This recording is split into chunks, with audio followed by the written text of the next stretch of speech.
घंटे लड़ती रही एक आम औरत जो सिर्फ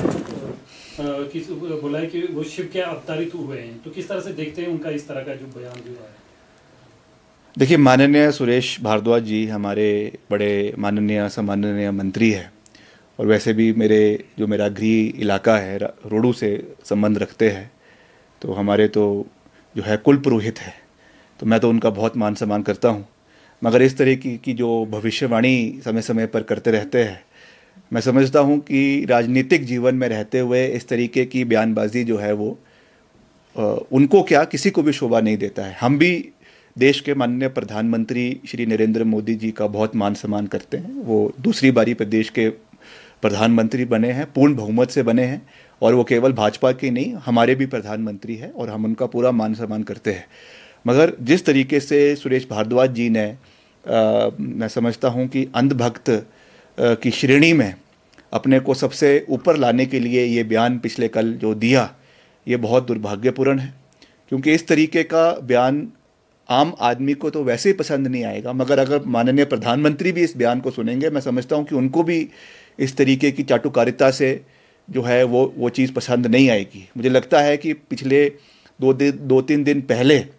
जो घटनाक्रम उत्तराखंड के अंदर घटा है, उससे कहीं ना कहीं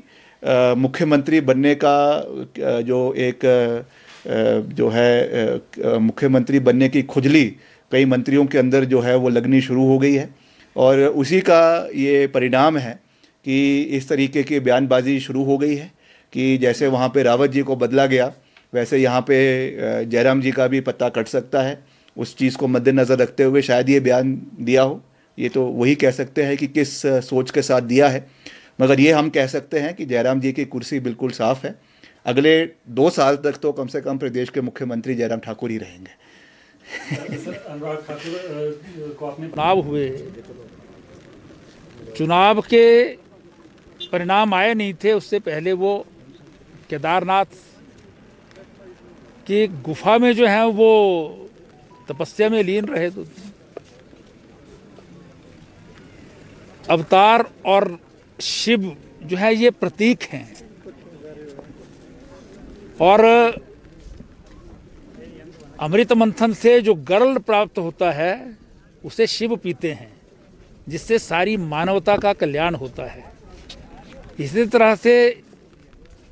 कोरोना वायरस महामारी आई, 1918 में स्पेनिश फ्लू आया था, जिसमें करोड़ों लोग मर गए थे। अनेकों वर्षों तक जो है वो उसके दवा नहीं आई थी, वैक्सीन नहीं आई थी, और भारत जैसे देश तो जो है वो सोच भी नहीं सकते थे कि कोई वैक्सीन पैदा करेंगे। तो भारत 137 करोड़ आबादी वाला देश है, जिसमें कोरोना वायरस से जिस प्रकार से प्रधानमंत्री नरेंद्र मोदी जी ने जो है वो टैकल किया है उसको, और सारी दुनिया में एवरेज तुलनात्मक दृष्टि से अगर देखें तो सबसे कम मृत्यु दर रही है, सबसे अधिक रिकवरी रेट रहा है। इतने बड़े देश की इतनी बड़ी आबादी को